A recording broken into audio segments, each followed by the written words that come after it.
श्रावणी के चैनल पर आपका हार्दिक स्वागत है। जयपुर की सर्द सुबह हमेशा कुछ खास होती है। हवा में गुलाबी ठंड और कहीं दूर से आती पाव भाजी की खुशबू पुराने शहर की गलियों में गूंजती।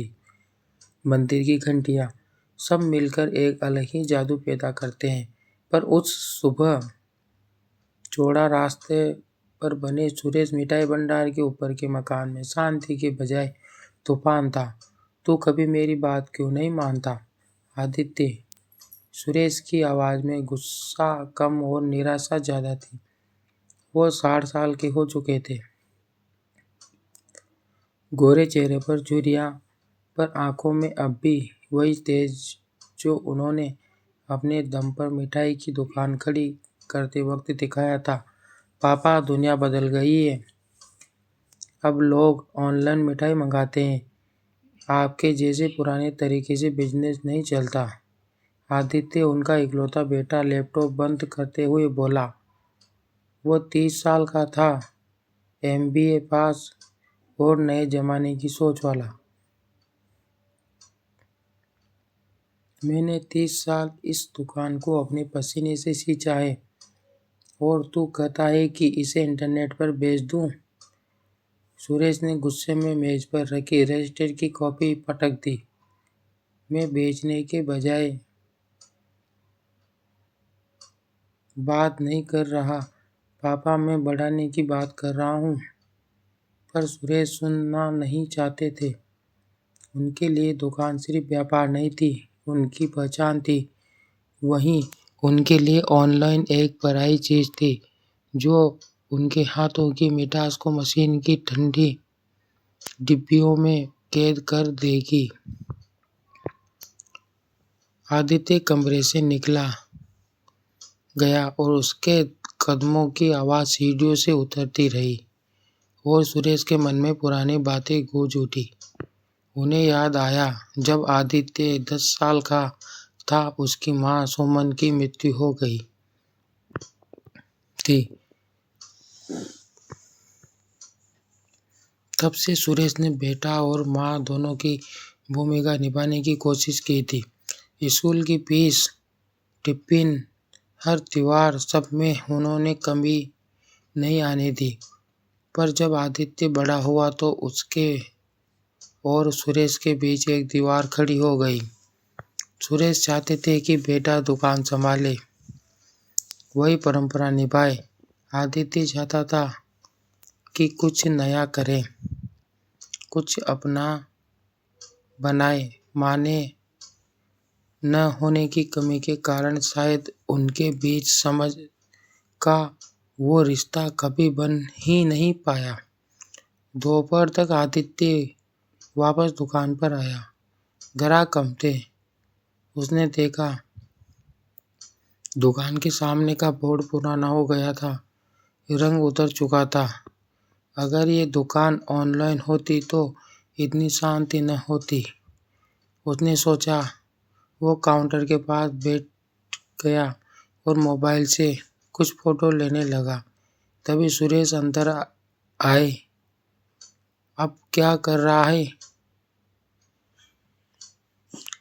उन्होंने रूखे स्वर में पूछा। इंस्टाग्राम अकाउंट बना रहा हूँ दुकान का, आदित्य बोला। इंस्टो क्या? सोशल मीडिया पापा। वहाँ लोग दुकानें और चीजें दिखाते हैं ताकि ग्राहक बढ़े। सुरेश ने हंसते हुए कहा, ग्राहक मिठाई के स्वाद से आते हैं, फोटो देखकर नहीं। आदित्य मुस्कुरा दिया। देखिएगा, अब जमाना बदल जाएगा। पर उस दिन की बात वहीं खत्म नहीं हुई।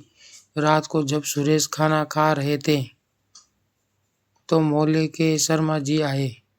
सुरेश भाई, आपके बेटे की बहुत तारीफ कर रहे थे, सब लोग सुना है कि उसने आपकी दुकान का पेज बनाया है इंटरनेट पर। सुरेश कुछ नहीं बोले, बस थाली में चम्मच घुमाते रहे। उन्होंने लगा जैसे बेटा उनकी मेहनत का श्रेय खुद ले कुछ महीने में दुकान की बिक्री बढ़ने लगी। दूर दूर से ऑर्डर आने लगे। आदित्य ने पैकिंग और डिलीवरी का नया सिस्टम बना दिया, पर जितना बिजनेस बढ़ा उतनी ही दूरी पिता पुत्र में बढ़ती गई। एक दिन सुरेश ने देखा कि आदित्य बैंक से कुछ लोगों को लेकर आया है। पापा, मैंने दुकान को प्राइवेट लिमिटेड कराने की प्रक्रिया शुरू की है। अब हमें निवेश मिलेगा, उसने खुशी से कहा। सुरेश का चेहरा लाल हो गया। बिना मुझसे पूछे तूने ये फैसला ले लिया? पापा, ये बिजनेस के लिए ज़रूरी है।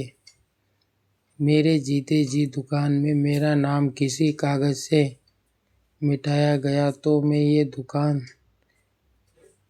छोड़ दूंगा। वो गुस्से में बाहर निकल गए। उस रात पहली बार आदित्य ने सोचा कि शायद पापा गलत नहीं हैं। वो बस डरते हैं अपने तरीके के खो जाने से।